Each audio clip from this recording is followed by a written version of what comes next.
possède 1, 2, 3 côtés. Il s'agit donc d'un triangle. Tous les triangles de la planète Terre partagent des caractéristiques communes.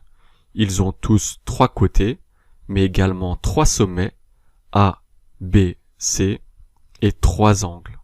La somme de ces 3 angles est toujours égale à 180 degrés. Dans ce triangle, si tu additionnes la mesure des 3 angles, 30 degrés plus 70 degrés plus 80 degrés, tu obtiens 180 degrés. Retiens bien cette propriété, elle est utile pour résoudre de nombreux exercices. Certains triangles possèdent des caractéristiques spéciales qui les distinguent des autres triangles. C'est le cas du triangle rectangle, le plus beau des triangles, selon moi. Regarde comme il est resplendissant. Il possède toutes les caractéristiques d'un triangle ordinaire, 3 côtés, 3 sommets, 3 angles. Mais il a quelque chose de plus que les autres, quelque chose qui le rend unique et qui fait toute sa beauté. Un angle droit. Un angle droit est un angle de 90 degrés. Le symbole du carré, incrusté au cœur de l'un de ses sommets, indique la présence de cet angle droit. Ce triangle ABC est rectangle en C. Rectangle en C signifie que le sommet C est le sommet de l'angle droit. Comme le triangle rectangle possède un angle droit, il possède également 2 côtés perpendiculaires.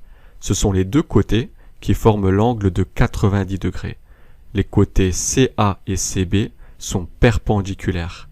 Le troisième côté AB, opposé à l'angle droit, porte un nom particulier.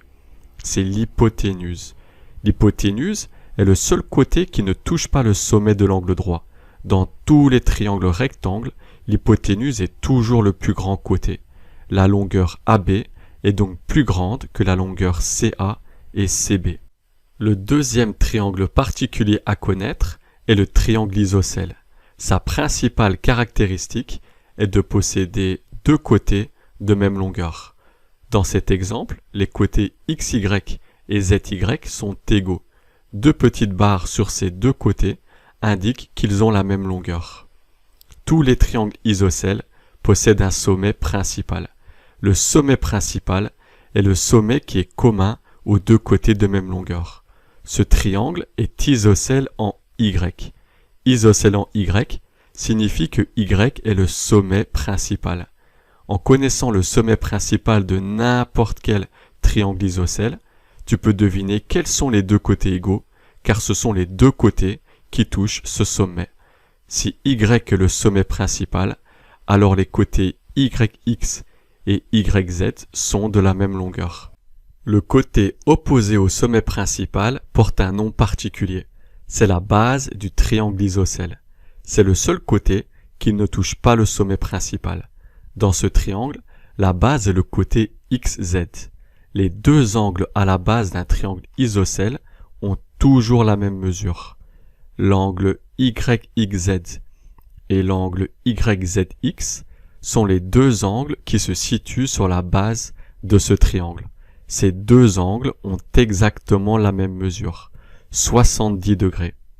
Du coup, on peut réaliser un petit tour de magie mathématique.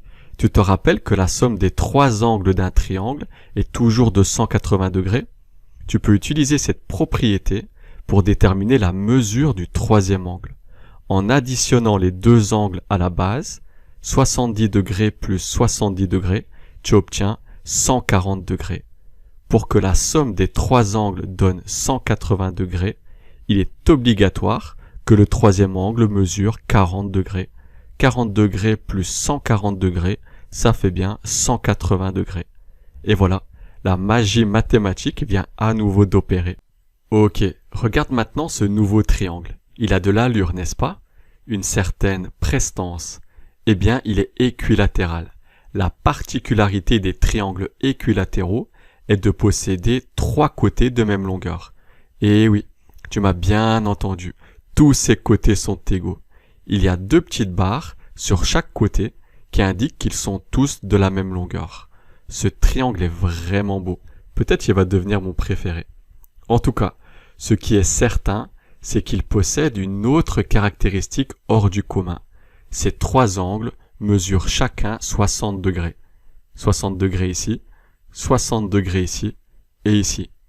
Et regarde, 60 degrés plus 60 degrés plus 60 degrés égale 180 degrés.